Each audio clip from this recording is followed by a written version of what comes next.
अस्सलामुअलैकुम, welcome to math with Abdullah.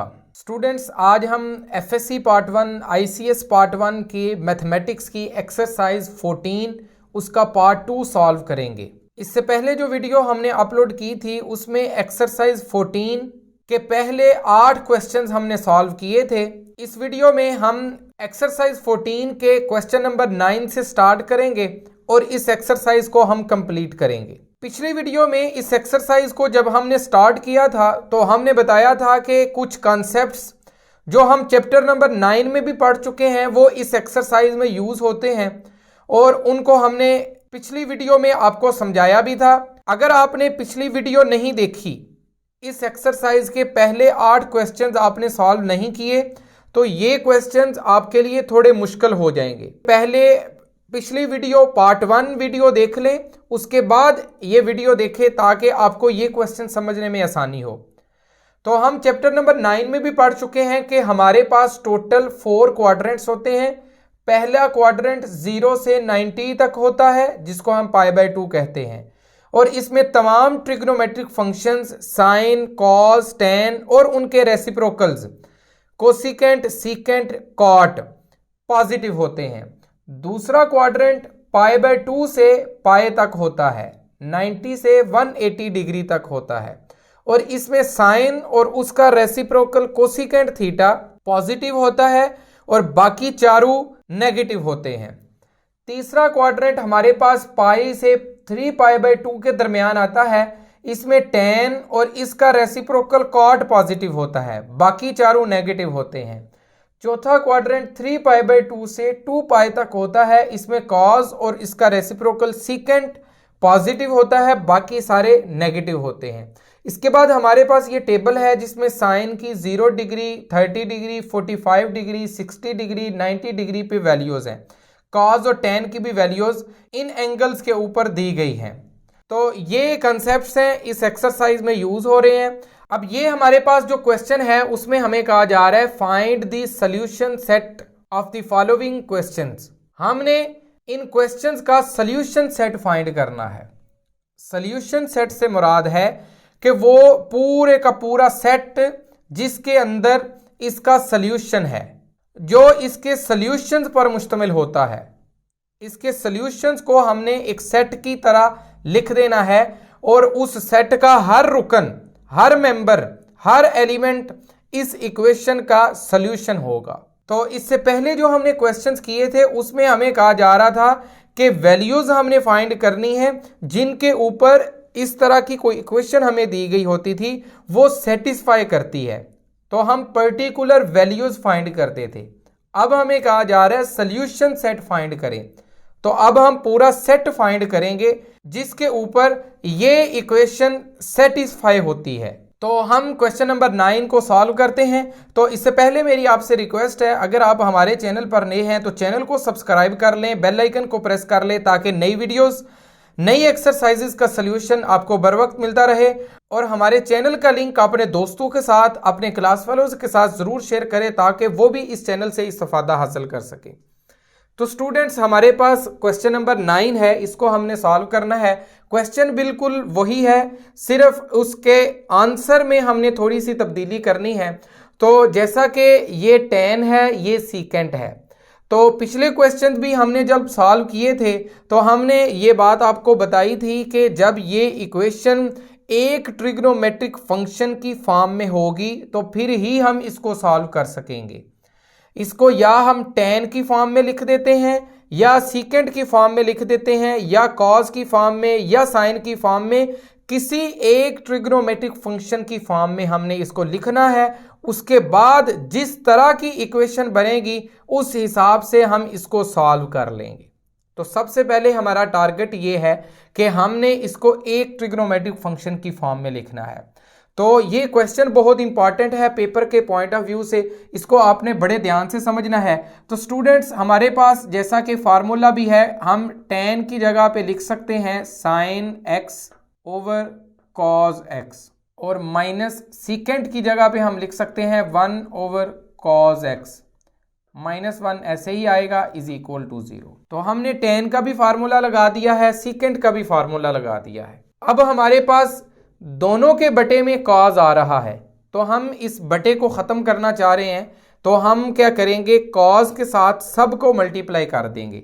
पूरी equation को कॉज के साथ मल्टीप्लाई कर देते हैं, तो हमारे पास आ जाएगा multiply cos X minus 1 over cos X multiply cos X minus 1 into cos X is equal to 0 के साथ जब कॉज एक्स मल्टीप्लाई होगा तो वो 0 ही हो जाएगा, वो लिखने की ज़रूरत नहीं है। तो स्टूडेंट्स अब ये कॉज इस कॉज से चला जाएगा, ये कॉज इस कॉज से कट जाएगा, तो हमारे पास आ जाएगा √3 साइन एक्स माइनस, ये कॉज कट गया था तो ये इधर -1 सिंपल रह गया है, माइनस कॉज एक्स ने -1 के साथ मल्टीप्लाई होकर माइनस कॉज एक्स बन जाना है इज इक्वल टू 0। तो स्टूडेंट्स अब हम इस इक्वेशन को थोड़ा सा रीअरेंज कर लेते हैं। ये हमारे पास बन जाएगी √3 sine x -1 is equal to, इस माइनस कॉज एक्स को हम दूसरी साइड पर ले जाएंगे तो ये कॉज एक्स हो जाएगा। अब जैसा कि आपको नज़र आ रहा है, ये साइन भी स्क्वायर की फॉर्म में नहीं है, ये कॉज भी स्क्वायर की फॉर्म में नहीं है। तो अगर तो इन दोनों में से कोई एक हमारे पास स्क्वायर की फॉर्म में होता तो हम उसका फार्मूला लगा के उसको भी साइन या कॉज में कन्वर्ट कर देते और हमारे पास एक ही ट्रिग्नोमेट्रिक फंक्शन की फॉर्म में इक्वेशन आ जाती, लेकिन ऐसा नहीं है। तो इसको स्क्वायर की फॉर्म में लिखने के लिए हमने माइनस कॉज एक्स को दूसरी साइड पर लेके गए हैं, तो अब हम दोनों साइड पे स्क्वायर अप्लाई कर देते हैं, taking square on both side. तो ये हो जाएगा √3 साइन एक्स -1 इसका square is equal to cos X का स्क्वायर। दोनों साइड पे हमने स्क्वायर ले लिया है। अब हम इस स्क्वायर को ओपन कर लेते हैं, तो ये हमारे पास आ जाएगा a² plus b² minus 2ab is equal to cos square X. इसको हम मज़ीद सॉल्व कर लेते हैं। ये स्क्वायर रूट के साथ कैंसिल हो जाएगा, तो ये 3 साइन स्क्वायर एक्स प्लस 1 का स्क्वायर 1 ही आएगा माइनस 2 √3 साइन एक्स माइनस ये कॉस स्क्वायर एक्स दूसरी साइड पे आके माइनस कॉस स्क्वायर एक्स हो जाएगा इज इक्वल टू 0 रह जाएगा हमारे पास। अब हम इस कॉस स्क्वायर को 1 माइनस साइन स्क्वायर एक्स की फॉर्म में लिख लेंगे, क्योंकि हमारे पास फार्मूला है cos square x is equal to 1 minus sine square x. Chapter number 9 में हम पढ़ चुके हैं। तो हम सारे इक्वेशन को साइन की फॉर्म में लिखना चाह रहे हैं, इसलिए हम इसकी कन्वर्जन कर देते हैं साइन में। तो ये तो पहले ही साइन की फॉर्म में है, ये ऐसे ही रहेगा plus 1 minus 2 √3 sine x minus cos square x की जगह पे 1 माइनस साइन स्क्वायर एक्स आ जाएगा इज इक्वल टू 0। इसको मज़ीद सिंप्लीफाई करते हैं तो ये हमारे पास आ जाएगा 3 sine square x plus 1 minus 2 √3 sine x minus 1 plus sine square x is equal to 0। अब ये 3 साइन स्क्वायर एक्स है, ये प्लस साइन स्क्वायर एक्स है, तो ये 4 साइन स्क्वायर एक्स हो जाएगा और ये प्लस 1 माइनस 1 के साथ कट जाएगा और ये माइनस 2 √3 साइन एक्स रह जाएगा इज इक्वल टू 0। अब अगर आप देखें तो ये हमारे पास जो इक्वेशन बनी है ये सिर्फ साइन की फॉर्म में लिखी हुई है। तो यही हमारा पहले टारगेट था कि हमने इस इक्वेशन को किसी एक ट्रिग्नोमेट्रिक फंक्शन की फॉर्म में लिखना है, तो हमने इसको साइन की फॉर्म में लिख लिया है। अब अगर आप देखें तो ये क्वाड्रेटिक इक्वेशन है, लेकिन इसमें सी पार्ट नहीं है। जो साइन के बगैर वाला हिस्सा है, जो सी होता है, वो हमारे पास नहीं है। तो इसको सॉल्व करना ज़्यादा आसान है। इसमें से हम कॉमन ले लेते हैं, तो हमारे पास इधर 4 है, इधर 2 है, तो 2 कॉमन आ जाएगा। तो इधर साइन स्क्वायर है, इधर साइन है, तो साइन एक्स भी कॉमन आ जाएगा। तो इधर रह जाएगा 2 साइन एक्स माइनस ये हम कॉमन ले चुके हैं, √3 रह जाएगा इज इक्वल टू 0। तो ये हमने कॉमन ले लिया है। अब ये मल्टीप्लाई हो रहा है इसके साथ और ये दोनों मल्टीप्लाई होते हुए 0 के बराबर हैं। तो हम पिछले क्वेश्चन में भी आपको बता चुके हैं कि जब दो चीज़ें मल्टीप्लाई हो रही हों और वो इज इक्वल टू 0 हों तो उनमें से कोई एक 0 होती है या दोनों 0 होते हैं। तो हम इसको लिख सकते हैं 2 sin x is equal to 0 और 2 sin x माइनस के रूट 3 इज इक्वल टू 0। या ये 0 है या ये 0 है या दोनों 0 हैं, तो हमने इसको इस फॉर्म में लिख लिया है। तो अब हमारे पास ये आ जाएगा sin x is equal to 2 दूसरी साइड पे जाके 0 के साथ जब डिवाइड होगा तो वो 0 ही हो जाएगा। तो sin x की वैल्यू हमारे पास आई है 0। तो अब हमने देखना है साइन की वैल्यू 0 कब होती है। तो साइन की वैल्यू 0 होती है 0 डिग्री पे, 0 डिग्री पे और पाई पे साइन की वैल्यू 0 होती है। तो इसका मतलब है x जब 0 होगा या पाई होगा तो साइन की वैल्यू 0 होगी। तो ये दो आंसर हमारे पास आ गए हैं। अभी हमने इसको वेरीफाई करना है, चेक करना है। अब हम नेक्स्ट इसको सॉल्व करते हैं। तो ये हमारे पास आ जाएगा 2 sin x is equal to square root 3। ये माइनस स्क्वायर रूट 3 दूसरी साइड पे जाके प्लस स्क्वायर रूट 3 हो गया है। तो sin x इधर से आ जाएगा हमारे पास स्क्वायर रूट 3/2। अब हमारे पास sin x की वैल्यू है स्क्वायर रूट 3/2। तो हमने ये देखना है कि sin की वैल्यू स्क्वायर रूट 3/2 कब होती है। तो sin की वैल्यू 60 डिग्री पे स्क्वायर रूट 3/2 होती है और 60 डिग्री को हम पाई बाय 3 कहते हैं और ये हमारा रेफरेंस एंगल है, टेंटेटिव एंगल है, ये हमारा आंसर नहीं है। अब हमने ये देखना है कि साइन की वैल्यू हमारे पास पॉजिटिव आ रही है। तो इसका मतलब है साइन पहले क्वाड्रेंट में है या दूसरे क्वाड्रेंट में है। तो हम देखते हैं दोनों सिचुएशंस को सॉल्व करके, पहले क्वाड्रेंट के अंदर हमारे पास क्या होता है और दूसरे क्वाड्रेंट के अंदर क्या होता है।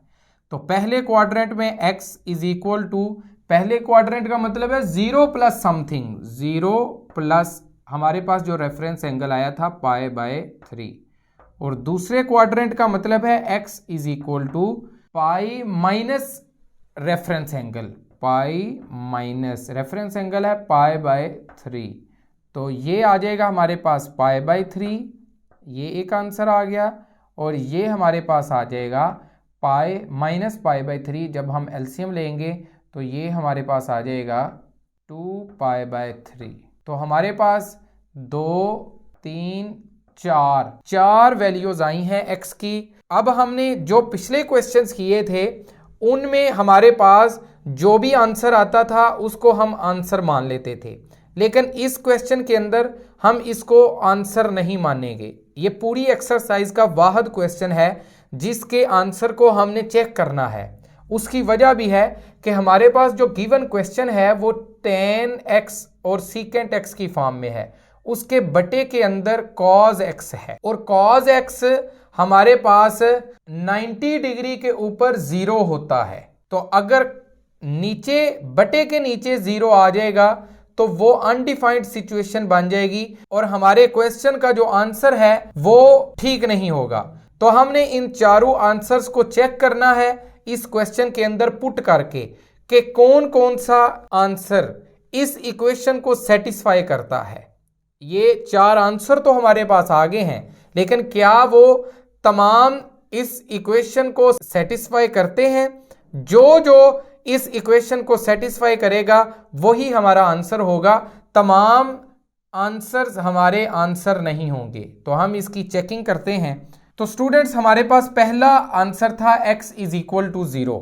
हमारा जो गिवन क्वेश्चन है, जो गिवन इक्वेशन है उसके अंदर x is equal to 0 put कर देते हैं। तो हमारे पास आ जाएगा square root 3 tan 0 minus secant 0 minus 1 is equal to 0। ये जो हमारी इक्वेशन थी, जो गिवन इक्वेशन, हमारा पहला answer x is equal to 0 put कर दिया है। अब हम चेक करते हैं क्या ये सेटिस्फाई करता है हमारी इक्वेशन को।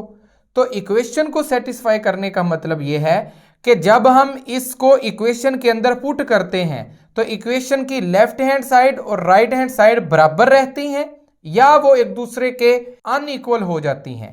तो हमने यही चेक करना है। अगर दोनों बराबर हो जाएंगी तो ये उसका वाकई ही आंसर है, ये उसको सेटिस्फाई कर रहा है। हम इसको उसके सॉल्यूशन सेट के अंदर शामिल कर लेंगे। अगर दोनों साइड्स इक्वल नहीं आएंगी तो हम इसको इसका आंसर कंसीडर नहीं करेंगे, इसके सॉल्यूशन सेट में शामिल नहीं करेंगे।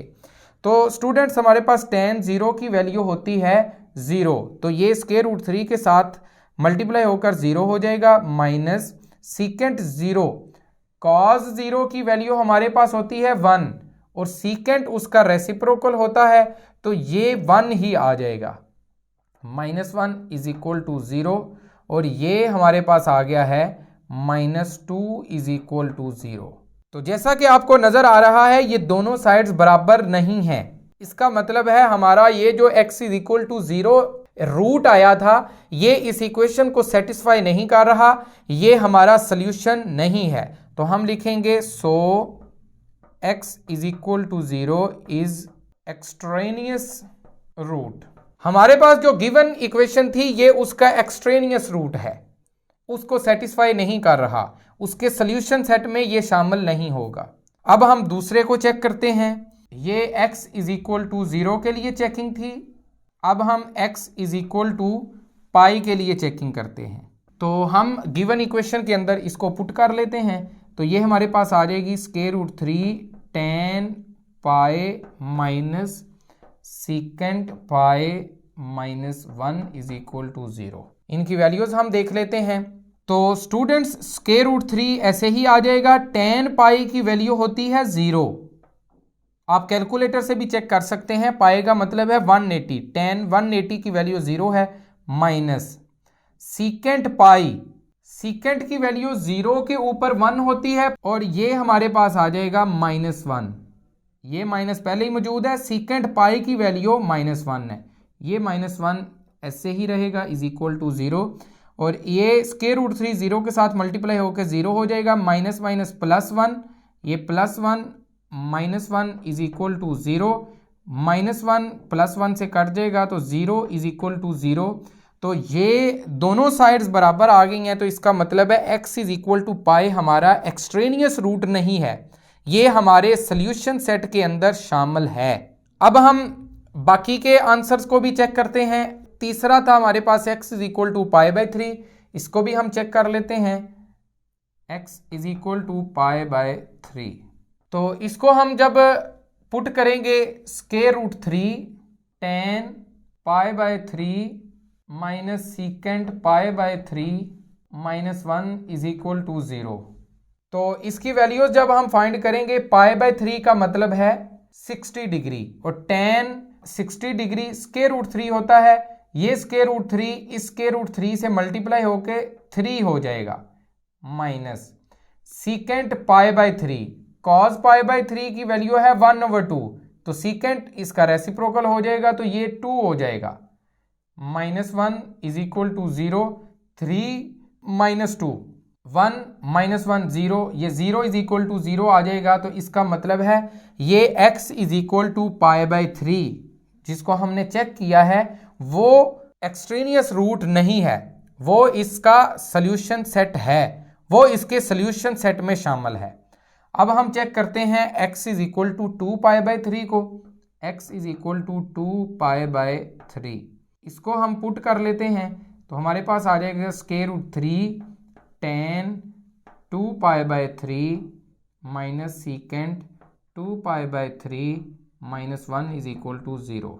तो स्टूडेंट्स ये हमारे पास आ जाएगा स्क्वायर रूट 3 tan 2π/3 की वैल्यू होती है minus square root 3 minus secant 2π/3 इसकी वैल्यू होती है -2, -1 ऐसे ही रहेगा इज इक्वल टू 0। तो ये जब मल्टीप्लाई होगा तो ये -3 आ जाएगा, minus minus +2 -1 is equal to 0 और ये -3 + 2 -1 - 2 इज इक्वल टू 0। तो ये दोनों साइड्स बराबर नहीं है, तो ये एक्सट्रेनियस रूट है।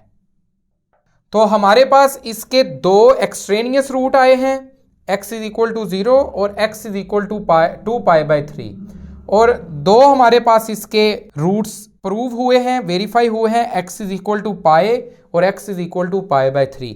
तो इस वजह से हमारा जो सोल्यूशन सेट है वो होगा पाई और दूसरा है π/3। अब इसका सोल्यूशन सेट जब हमने लिखना है तो हमने ऑल ओवर इसका सोल्यूशन लिखना है, जनरल फॉर्म में लिखना है। तो जैसा कि हमने पढ़ा था कि हमारे पास जो साइन है, तो अब हमने जब इसको सॉल्व किया है तो हमारे पास जो इक्वेशन बनी थी वो ये थी। इसको हमने सॉल्व किया था, इधर भी साइन था, इधर भी साइन था। तो साइन का जो पीरियड है वो चैप्टर नंबर 11 में हम पढ़ चुके हैं, वो है 2π और कॉस का पीरियड भी 2π है, लेकिन tan का पीरियड पाई है। तो हमारे पास ये जो वैल्यू है ये अपने पीरियड के बाद रिपीट होती रहेगी। तो हमने इसको जनरल फॉर्म में लिखना है। हमारे पास पहला आंसर था पाई, हमने उसमें +2n पाई करना है क्योंकि हमारे पास पीरियड है 2π और n साथ मल्टीप्लाई हो रहा है कि 2π बार बार n 1 पुट कर लो, 2 पुट कर लो, 3 पुट कर लो, 4 पुट कर लो, 5 पुट कर लो, कुछ भी पुट कर लो, 2π के साथ कुछ भी मल्टीप्लाई कर लो, ये वैल्यू रिपीट होती रहेगी और इसके साथ यूनियन में आ जाएगी हमारी वैल्यू π/3 + 2nπ। ये हमारा सोल्यूशन सेट है, यही हमारा आंसर है, यही हमने फाइंड करना था। तो स्टूडेंट्स ये क्वेश्चन थोड़ा सा लेंथी था लेकिन इम्पॉर्टेंट बहुत ज़्यादा है। एक दफ़ा हम दोबारा इसको रिवाइज कर देते हैं। हमारे पास ये क्वेश्चन था कि हमने इसका सोल्यूशन सेट फाइंड करना है। सोल्यूशन सेट जनरल सेट होता है, इसके अंदर हर वो वैल्यू होगी, हर वो सूरत होगी जिसमें कोई वैल्यू इस इक्वेशन को सॉल्व करती हो, इस इक्वेशन को सेटिस्फाई करती हो। तो हमने इस इक्वेशन को सॉल्व करना था। हमारे पास इसमें tan भी था, सीकेंड भी था। हमारा गोल ये था कि इसको किसी एक ट्रिग्नोमेट्रिक फंक्शन में हम लिख लेते हैं। उसके लिए हमने tan को sin ओवर cos, सीकेंड को 1 ओवर cos की फॉर्म में लिखा, फिर हमने सबको cos से मल्टीप्लाई किया, हमारे पास sin और cos की फॉर्म में आ गई। अब दोबारा हमारा यही मसला है कि हमने इसको एक ट्रिग्नोमेट्रिक फंक्शन में कन्वर्ट करना है। तो हमने इसको इधर रहने दिया और माइनस cos को दूसरी साइड पर ले गए, क्योंकि जब इसका स्क्वायर लेंगे तो फिर हमारे पास कोई सूरत निकलेगी कि हम कोई फार्मूला लगा के एक ट्रिग्नोमेट्रिक फंक्शन में इसको लिख सकें। हमने दोनों साइड पे स्क्वायर लिया, इसको सॉल्व किया तो हमारे पास साइन की फॉर्म में इक्वेशन आ गई है। तो इसको जब हमने सॉल्व किया तो हमारे पास 4 आंसर आए थे। ये बाकी चीज़ें आप इस एक्सरसाइज के पहले 8 क्वेश्चन में पढ़ चुके हैं। हमने 4 वैल्यूज फाइंड की, लेकिन इस इक्वेशन में जो आंसर हमारे पास आया है उसको हमने वेरीफाई करना है, रीचेक करना है, क्योंकि ये इक्वेशन जो है उसमें वो बटे की फॉर्म में है, कॉज उसके बटे में आ रहा है। तो कॉज की वैल्यू π/2 के ऊपर 0 होती है, तो बटे के अंदर जब 0 आ जाए तो वो अनडिफाइंड हो जाता है। तो इस वजह से हमने आंसर को चेक करना है। तो एक एक करके हमने आंसर को इधर x इज इक्वल टू 0 को चेक किया है और ये हमारी इक्वेशन को सेटिस्फाई नहीं कर रहा। हमने कहा ये एक्सट्रेनियस रूट है, ये सोल्यूशन सेट में शामिल नहीं होगा। फिर हमने दूसरे को भी चेक किया है, तीसरे को, चौथे को चेक किया। जो जो सेटिस्फाई करते थे वो उसके रूट्स हैं, वो हमने इधर लिख लिए, पाए लिखा, और उसके अंदर इसको हमने सोल्यूशन सेट बनाना है, सेट की फॉर्म में लिखना है। तो हमने 2n पाए ऐड भी कर दिया है और इधर भी 2n पाए ऐड भी कर दिया है। तो नेक्स्ट क्वेश्चन हम करेंगे तो आपको मजीद समझ आ जाएगी। तो अब हम चलते हैं इस एक्सरसाइज के क्वेश्चन नंबर 10 की तरफ। तो स्टूडेंट्स अब हम करते हैं क्वेश्चन नंबर 10। ये है cos 2x is equal to sin 3x। अब दोबारा हमारा यही मसला है कि हमने इस इक्वेशन को एक ट्रिग्नोमेट्रिक फंक्शन की फॉर्म में लिखना है। तो हम cos 2x का भी फार्मूला ओपन कर लेते हैं, sin 3x का भी फार्मूला भी ओपन कर लेते हैं। ये दोनों फार्मूलाज हम चैप्टर नंबर 10 में पढ़ चुके हैं। cos 2x का फार्मूला हमारे पास होता है cos square x minus sin square x is equal to sin 3x का फार्मूला हमारे पास होता है 3 sin x minus 4 sin cube x। तो ये दोनों फार्मूलाज हमने पुट कर लिए हैं। अब हम cos स्क्वायर x को लिख सकते हैं 1 माइनस sin स्क्वायर x, ये हमने ट्रिग्नोमेट्री के पहले चैप्टर नंबर 9 में ये पढ़ा था। तो माइनस साइन स्क्वायर एक्स ऐसे ही रहेगा और ये दूसरी साइड पे आके -3 sine x plus 4 sine cube x हो जाएगा और इस साइड पे इज इक्वल टू 0 रह जाएगा। अब हमारे पास जो इक्वेशन बनी है वो सारी साइन की फॉर्म में है, एक ही ट्रिग्नोमेट्रिक फंक्शन यूज हो रहा है। इसको हम रीअरेंज कर लेते हैं तो हमारे पास ये साइन क्यूब एक्स सबसे पहले आ जाएगा 4 साइन क्यूब एक्स। उसके बाद स्क्वायर वाला हम लिख लेते हैं -2 साइन स्क्वायर एक्स। उसके बाद -3 साइन एक्स हम लिख लेते हैं। उसके बाद ये +1 हम लिख लेते हैं। ये हमारी इक्वेशन है। तो स्टूडेंट्स अब हमारे पास जो इक्वेशन आई है ये 3 डिग्री की इक्वेशन है। इसमें हमारे पास जो मैक्सिमम पावर है वो 3 है। इससे पहले जो हमने क्वेश्चंस किए हैं उसमें हमारे पास ज़्यादा से ज़्यादा सेकंड डिग्री इक्वेशन आती थी, 2 दर्जी मसावात आती थी, क्वाड्रेटिक इक्वेशन आती थी। और क्वाड्रेटिक इक्वेशन को सॉल्व करने के हमारे पास 3 तरीके हैं, हम कोई भी तरीका लगा के उसको सॉल्व कर लेते थे। लेकिन ये इक्वेशन हमारे पास 3 डिग्री की है और इसको सॉल्व करने का हमारे पास तरीका है सिंथेटिक डिवीजन, जो आप चैप्टर नंबर 4 में पढ़ चुके हैं। चैप्टर नंबर 4 की जब हम वीडियोस बनाएंगे तो आपको वो भी डिटेल में समझा देंगे। तो हम इसको सिंथेटिक डिवीजन से सॉल्व करते हैं। तो सिंथेटिक डिवीजन में लिखने का तरीका ये होता है, साइन 3x के साथ जो 4 है वो ऐसे ही लिख देते हैं, साइन स्क्वायर एक्स के साथ -2 है उसको भी लिख देते हैं, इधर -3 है, इधर 1 है। अब हमने ये देखना होता है कि ये जो हमारे पास इक्वेशन है उसका कोई रूट हमने देखना होता है जो इसको सेटिस्फाई कर रहा हो, वो हमने खुद देखना होता है। तो अगर हम इधर साइन x की जगह पे 1 पुट करें तो ये हमारे पास हो जाएगा 4 -2 -3 + 1 is equal to 0। Sine x की जगह पे हमने 1 पुट किया है तो ये 4 हो जाएगा, ये -2, ये -3 और ये +1 और ये आ जाएगा 4 + 1 5 -5 इज इक्वल टू 0। तो 0 is equal to 0। Left hand side right hand side के बराबर है। तो इसका मतलब है साइन x की जगह पे अगर 1 पुट किया जाए तो ये इक्वेशन को सेटिस्फाई करता है। इस इक्वेशन की left hand side right hand side के बराबर आती है। Sine x is equal to 1 इसका रूट है। तो वो जो sine x is equal to 1 हमारे पास 1 रूट आया है उसको हम इधर लिखते हैं। ये सिंथेटिक डिवीजन का तरीका है और इसको हम नीचे ऐसे ही उतार लेते हैं, ये 4 ऐसे ही आ जाएगा।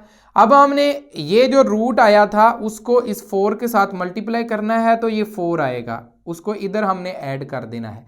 इन दोनों को प्लस करेंगे तो हमारे पास 2 आ जाएगा। अब 1 को 2 से मल्टीप्लाई करना है तो इधर 2 आ जाएगा। इन दोनों को प्लस करेंगे तो -1 आ जाएगा। अब 1 को -1 करना है तो ये -1 आ जाएगा। तो ये दोनों प्लस करेंगे तो ये 0 आ जाएगा। सिंथेटिक डिवीजन जब भी हम करेंगे हमने अगर प्रोसीजर को ठीक फॉलो किया होगा, इधर से रूट फाइंड करके यहाँ लिखा होगा, इसको नीचे उतारा होगा और कैलकुलेशन ठीक की होगी तो हमारे पास यहाँ 0 ज़रूर आ जाएगा। अब ये 0 हो गया है तो हमारे पास ये आ जाएगा 4 sine square x plus 2 sine x -1 is equal to 0। Sine square x ये पहले साइन 3x था, हमने इसको साइन स्क्वायर एक्स की फॉर्म में लिख दिया है क्योंकि हमारे पास एक कम हो गया है। तो वो जो कम हुआ है वो साइन क्यूब वाला कम हुआ है। तो साइन स्क्वायर एक्स इसके साथ 4, 2 इसके साथ प्लस का ये -1 इसके साथ इज इक्वल टू 0। ये हमारे पास क्वाड्रेटिक इक्वेशन बन गई है। अब क्वाड्रेटिक इक्वेशन को सॉल्व करने के हमारे पास 3 तरीके हैं, कोई भी तरीका लगा के हम इसको सॉल्व कर सकते हैं। लेकिन इससे पहले हमारे पास जो एक रूट आया था वो था sine x is equal to 1, ये रूट आया था। अब हम इसको सॉल्व कर लेते हैं। तो हम इसको सॉल्व करेंगे फार्मूला के मेथड से। तो हमारे पास आ जाएगा sine x is equal to -b हमारे पास 2 है, -2 प्लस माइनस b का स्क्वायर 2 का स्क्वायर -4a हमारे पास 4 है, c हमारे पास -1 है, इसका स्क्वायर रूट आ जाएगा ओवर 2a। तो इसको हम कैलकुलेट कर लेते हैं, -2 plus minus 4 minus minus plus 16/8, और ये हमारे पास आ जाएगा -2 प्लस माइनस 20 √8।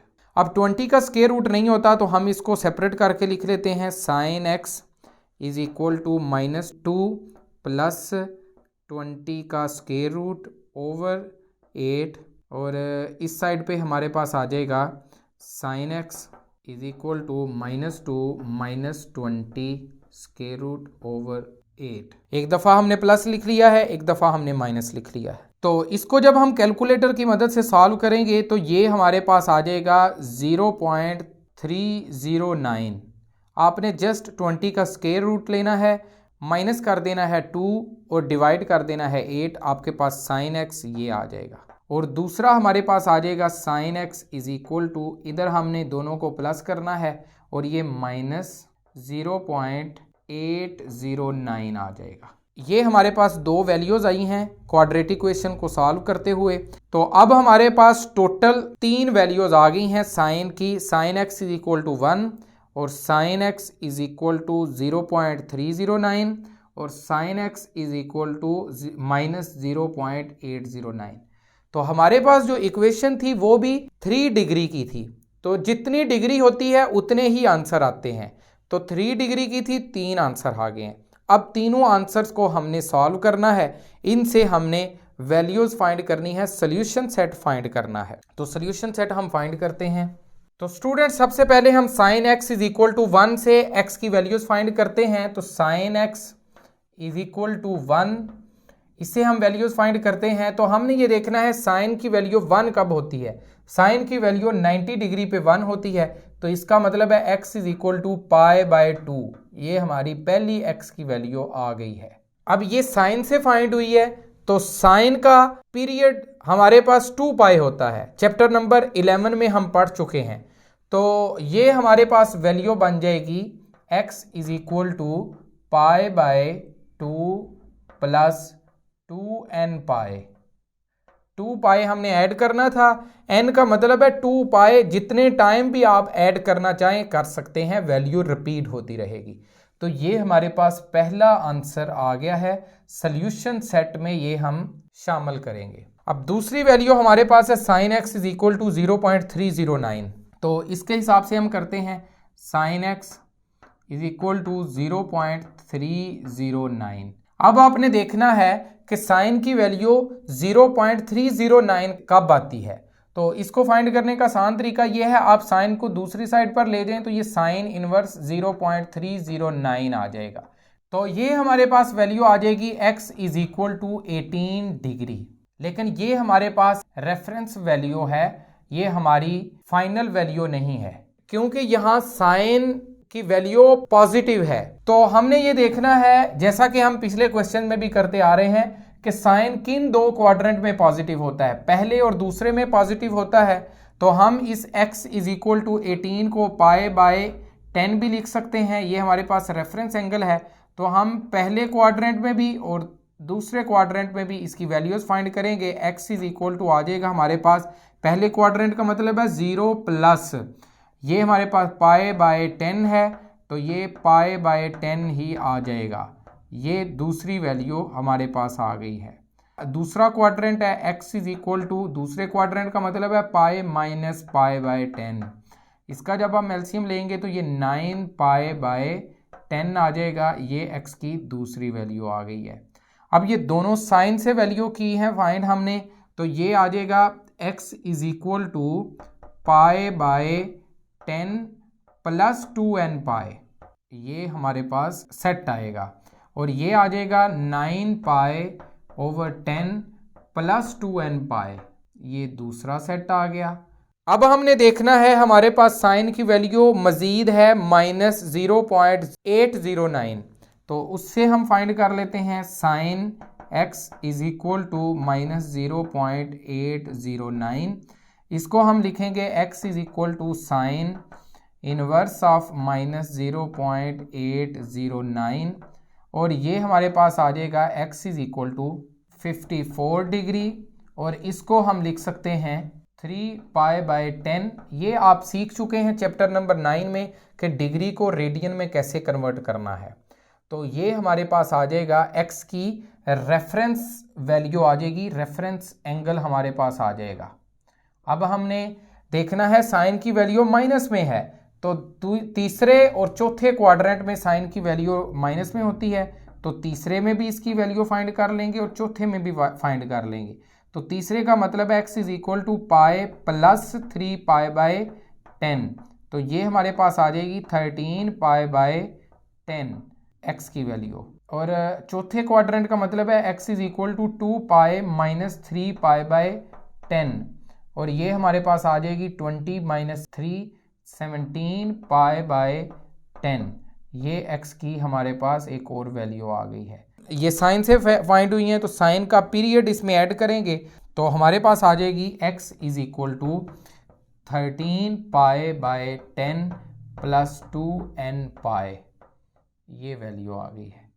अब मज़ीद इससे आ जाएगी 17π/10 प्लस 2nπ, और हमारा आंसर आ जाएगा solution set is equal to, पहला हमारा आंसर था π/2 प्लस 2nπ, π/2 प्लस 2nπ, ये एक सेट था यूनियन।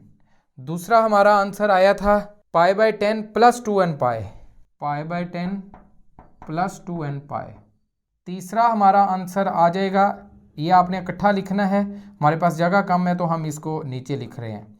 तो ये आया था 9π/10 plus 2nπ, 9π/10 plus 2nπ union. ये था 13π/10 प्लस 2nπ।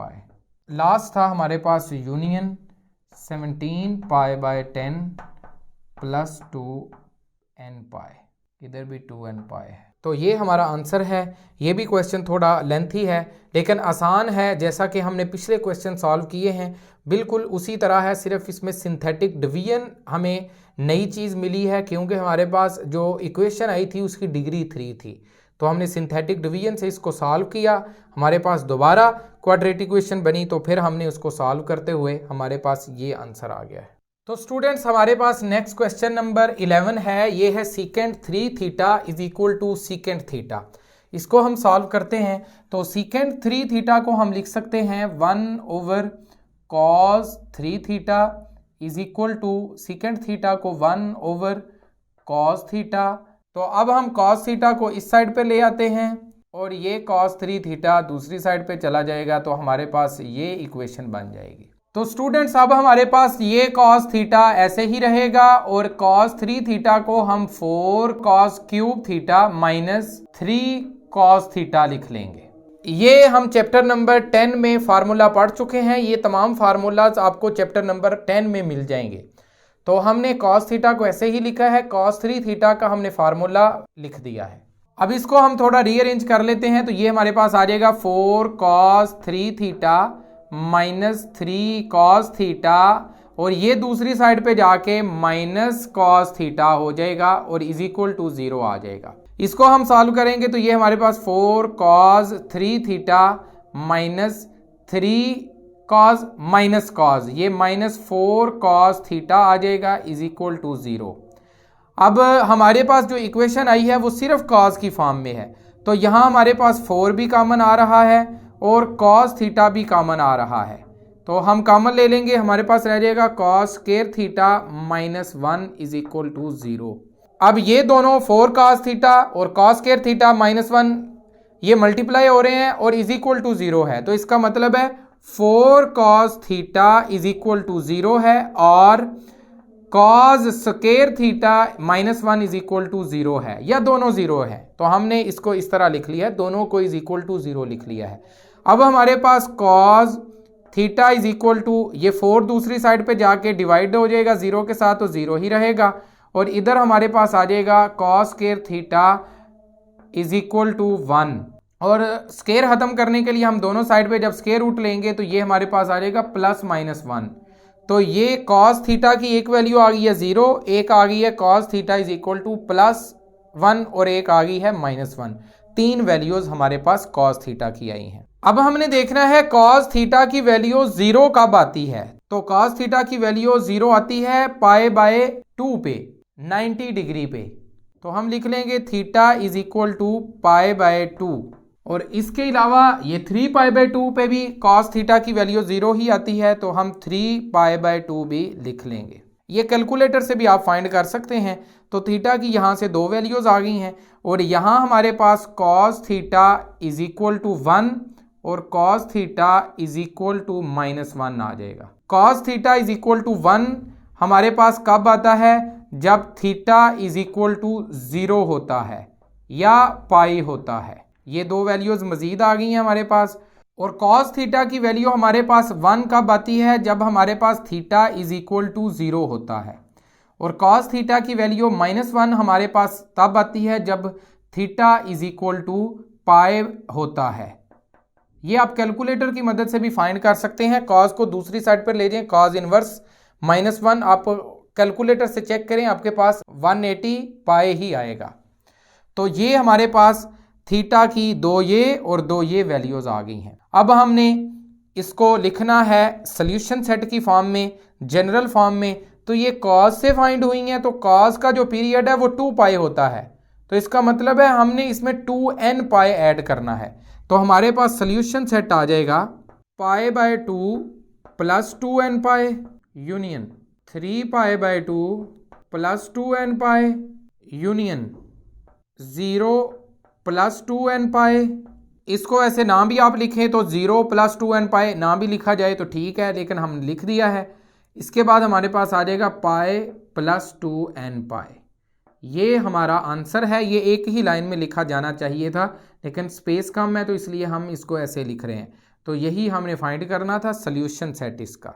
तो स्टूडेंट्स हमारे पास नेक्स्ट क्वेश्चन नंबर 12 है। ये है tan 2 theta plus cot theta is equal to 0। तो इसका भी हमने सॉल्यूशन सेट फाइंड करना है। तो इसमें हम फार्मूलाज लगाते हैं। tan 2 थीटा है, ये cot थीटा है, तो ये डबल एंगल है, ये सिंगल एंगल है। हम इसके फार्मूलाज लगाते हैं। पहले तो tan 2 थीटा को हम लिख सकते हैं sin 2 theta over cos 2 theta plus cot theta को हम लिख सकते हैं cos theta over sin theta is equal to 0 आ जाएगा। अब sin 2 थीटा का हमारे पास फार्मूला है 2 sin theta cos theta over cos 2 theta का हमारे पास फार्मूला है cos square theta minus sin square theta. तो इसको हम दूसरी साइड पर ले जाते हैं, तो ये हो जाएगा minus cos theta over sin theta. तो इसको अब हम क्रॉस मल्टीप्लाई कर देंगे, तो ये हो जाएगा हमारे पास 2 sin square theta cos theta is equal to, ये इधर आके मल्टीप्लाई हो जाएगा, तो ये minus minus plus sine square theta cos theta minus cos 3 theta हो जाएगा। अब इनको भी हम इस साइड पर ले आते हैं, तो ये हमारे पास हो जाएगा 2 sine square theta cos theta minus sine square theta cos theta plus cos theta, इसका क्यूब है, इज इक्वल टू 0 रह जाएगा। अब 2 sine square cos minus sine square cos, तो ये हमारे पास रह जाएगा sine square theta cos theta plus cos cube theta is equal to 0। इधर हमारे पास कॉमन आ रहा है कॉस थीटा, तो ये आ जाएगा sine square theta plus cos square theta is equal to 0। Sine square plus cos square हम चैप्टर नंबर 9 में पढ़ चुके हैं, 1 के बराबर होता है, तो ये आ जाएगा कॉस थीटा, 1 के साथ जब मल्टीप्लाई होगा कॉस थीटा ही रहेगा इज इक्वल टू 0। अब हमने ये देखना है कि कॉस थीटा की वैल्यू 0 कब आती है। तो कॉस थीटा की वैल्यू 0 आती है 90 डिग्री पे 3π/2 पे। अब हमने इसका सोल्यूशन सेट लिखना है, इसको जनरल फॉर्म में लिखना है। तो कॉस का सोल्यूशन हमने निकाला है, तो कॉस का हमारे पास पीरियड होता है 2 पाई, तो हम इसको लिख लेंगे solution set π/2 plus 2n pi add कर दिया जाएगा यूनियन 3π/2 प्लस 2n पाई, ये हमारा आंसर है। तो स्टूडेंट्स हमारे पास क्वेश्चन नंबर 13 है sin 2x plus sine x. इधर भी डबल एंगल और सिंगल एंगल है तो हम डबल एंगल का फार्मूला लगा देते हैं। ये आ जाएगा 2 sin x cos x plus sine x is equal to 0। यहाँ हम कॉमन ले लेंगे sin x, तो हमारे पास आ जाएगा sin x into 2 cos x plus 1 is equal to 0। अब sin x b is equal to 0 हो जाएगा और 2 cos x plus 1 is equal to 0। तो यहां से हमने ये देखना है sin x की वैल्यू 0 कब होती है। तो sin x की वैल्यू 0 पे भी और पाई पे भी 0 होती है। तो हमारे पास x आ जाएगा 0 और पाई। अब यहां हम देखेंगे, इसको हम सॉल्व करते हैं। 2 cos x is equal to -1, तो ये हमारे पास आ जाएगा cos x is equal to -1/2। cos x is equal to -1/2। तो cos x की वैल्यू कब 1/2 होगी, ये हमारे पास टेबल है π/3 के ऊपर, 60 डिग्री के ऊपर। तो हमारे पास x is equal to π/3 reference angle आ गया है। ये टेंटेटिव एंगल है। अब हम देखेंगे कि cos की वैल्यू नेगेटिव कब होती है। ये चीजें बार बार इस एक्सरसाइज में डिस्कस हुई हैं। तो cos की वैल्यू दूसरे क्वाड्रेंट और तीसरे में नेगेटिव होती है। तो दूसरे क्वाड्रेंट में और तीसरे क्वाड्रेंट में हम इसको सॉल्व करेंगे। दूसरे क्वाड्रेंट का मतलब है पाई माइनस समथिंग, तो थीटा यहाँ x यूज हो रहा है, तो x is equal to pi minus हमारे पास है π/3 रेफरेंस एंगल। तो ये आ जाएगा 2 π/3, ये x हमारे पास आ गया है। अब थर्ड क्वाड्रेंट का मतलब ये है पाई प्लस समथिंग, तो x is equal to pi plus π/3 आ जाएगा। तो ये आ जाएगा 3 pi plus pi over 3 is equal to 4 π/3। ये हमारे पास x की वैल्यू आ गई है। तो इसके मुताबिक हमारे पास x की वैल्यूज ये दो आई हैं और एक ये वैल्यू आई है और एक ये वैल्यू आई है। तो हम इसका सोल्यूशन सेट लिख लेते हैं। तो हमारे पास सोल्यूशन सेट आ जाएगा, ये 0 है, 0 का लिख भी सकते हैं, नहीं लिखना फिर भी ठीक है। तो हम पिछले क्वेश्चन में हमने लिखा था, इधर हम नहीं लिख रहे। तो पाई है तो उसका हम लिखेंगे पाई प्लस 2n पाई यूनियन, ये है 2 π/3 प्लस 2n पाई यूनियन, ये है 4 π/3 प्लस 2n पाई। ये हमारा आंसर है, यही हमने फाइंड करना था। तो स्टूडेंट्स यहाँ है पाई प्लस 2n पाई, तो इसका मतलब है इसको हम n पाई भी लिख सकते हैं। तो अगर आप बुक में देखेंगे तो उधर इसकी जगह पे n पाई लिखा होगा, ये भी ठीक है, आप इस तरह भी लिख सकते हैं। यही हमारा आंसर है। हमारा क्वेश्चन कंप्लीट हो चुका है। तो स्टूडेंट्स, जैसा कि हमने वीडियो के स्टार्ट पे आपको कहा था कि इस वीडियो में हम एक्सरसाइज को कंप्लीट कर देंगे, लेकिन ये क्वेश्चन इतने लेंथी थे, इनमें चीज़ें समझाने वाली इतनी ज़्यादा थी कि ये वीडियो भी बहुत ज़्यादा लेंथी हो चुकी है। तो हम इस वीडियो को यहाँ ही स्टॉप करते हैं। क्वेश्चन नंबर 9 से क्वेश्चन नंबर 13 तक 4 क्वेश्चन हमने इस वीडियो में रिकॉर्ड किए हैं। अब नेक्स्ट वीडियो में हम क्वेश्चन नंबर 14 से 20 तक 6 क्वेश्चन सॉल्व करेंगे और वो क्वेश्चंस तकरीबन एक दूसरे के साथ मिलते जुलते हैं, उनमें एक नई किस्म के फार्मूलाज आ रहे हैं। तो हम वो क्वेश्चंस एक सेपरेट वीडियो में सॉल्व करेंगे। तो इस वीडियो को हम यहीं स्टॉप करते हैं। मेरी आपसे दोबारा रिक्वेस्ट है कि आपने अगर हमारा चैनल सब्सक्राइब नहीं किया तो चैनल को सब्सक्राइब कर लें, बेल आइकन को प्रेस कर लें, ताकि नई वीडियोस नेक्स्ट एक्सरसाइजेज का सोल्यूशन आपको बर वक्त मिलता रहे। और नेक्स्ट वीडियो तक अल्लाह हाफिज।